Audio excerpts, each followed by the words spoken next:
राज्य मंत्रिमंडळाच्या 3 सप्टेंबर रोजी झालेल्या बैठकीत कारखाने अधिनियम 1948 मधील काही तरतुदींमध्ये दुरुस्ती करण्यात आली।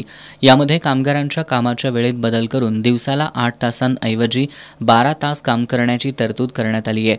ओव्हरटाईमच्या वेळेत वाढ करून ती 115 तासांवरून 144 तास करण्यात आली आहे। या दुरुस्तीमुळे कामगारांचं शोषण वाढणार आहे असा आरोप इचलकरंजीतील कामगार संघटना संयुक्त कृती समितीच्या वतीनं करण्यात आलाय। आठवड्याला 144 तास काम करण्याचा निर्णय म्हणजे मालकांच्या फायद्यासाठी काढलेला फतवा असल्याची टीका करत ही दुरुस्ती रद्द करावी यासह अन्य मागण्यांसाठी समितीच्या वतीनं इचलकरंजी प्रांत कार्यालयासमोर निदर्शनं करण्यात आली। यावेळी प्रांताधिकारी दीपक शिंदे यांना मागण्यांचं निवेदन देण्यात आलं।